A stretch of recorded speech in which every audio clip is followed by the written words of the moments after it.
Basta Batas. Basta Batas. Basta Batas. Sabi ni Benji, attorney, may lupa po kasi kaming tinitiran more than 21 years na. Doon na sila nakatira for 21 years. Kaso, bigla daw may lumabas na nag-claim ng kanilang lupa na sila daw po ay may-ari at pinapaalis na po kami sa lupa na yon. May magagawa po ba ako para ipagtanggol ang karapatan namin sa bahay at lupa na yon? 21 years na po kaming nakatira. Ang kiniklaim po nila ay lupa ng gobyerno. Wala pong titulo dito sa Buso-Buso, Antipolo. At ano kanyan? Boso-boso? Boso-boso. Boso-boso. Boso-boso. Right lang po. My time. Rap.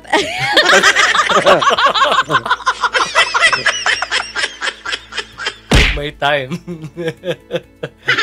Tuloy mo.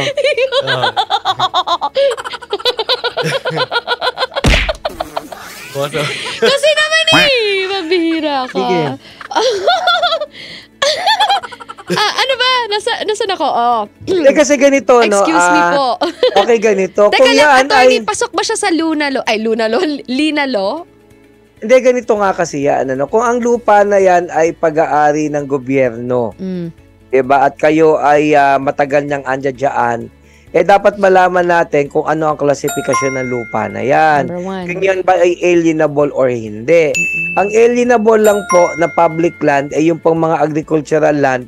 At pag na-declare po yan na alienable, ibig sabihin pwede ng pag-arian, ang iyan po ibinibigay po doon sa mga matagal nang nakatira doon. 21 years qualified? Halimbawa sa kaso ng miscellaneous sales patent, parang 30 years yata. So, hindi ko sigurado yung period. Pero ang point ko, kung ikaw ang nakatira dyan, stay put ka lang dyan. Huwag kang aalis. Kasi ang may right of possession right now, ikaw, at gobyerno lang naman ang pwede magpaalis sa inyo. Ngayon, kapag matagal ka nang andyan dyan, at naging alienable yan, hindi ka pwedeng, huwag kang basta aalis dahil sa iyo maia-award yan. At pag yan na nagiging alienable, pwede nang patituluhan. At yan ay ginibigay kung sino yung nakaposisyon doon, in possession of the property. So, hindi ka basta-basta pwedeng umalis. Ngayon, kung meron pumunta dyan at pinapaalis kayo in the name of the government, it's not automatic. Dapat kasi kung talagang gobyerno magpapaalis sa inyo yan, not may order. Malalaman nyo talaga yan. At saka pag gobyerno ang nagpaalis ng lupang gobyerno, dapat hahanapan kayo ng tinatawag na relocation site.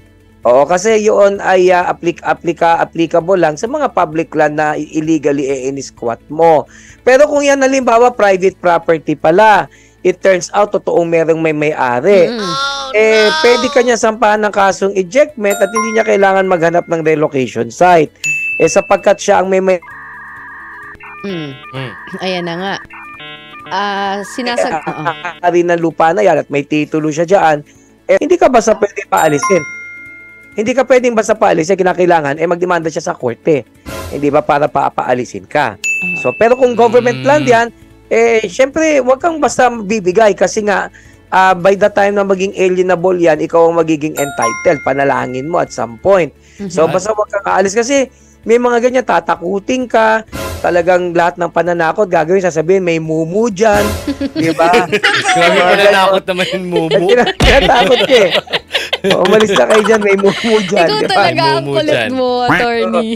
Huwag kayo magpapatinag kung tatakutin kayo na gano'n, hindi ba? Ayan. Meron po dyan nagpaparamdam, yung dating nakatira dyan, namatay na at naghihigante. So dapat alamin niya yung classification ng lupa, di ba, na tinitirikan ng kanilang bahay. Para rin for his own peace of mind, magandang malaman niya lupa na yan, ano bang classification niya? Kasi pag alienable yan, ibig sabihin pwede nang ibahagi at maging private ownership. Saan siya pupunta? Sa Land Registration Authority?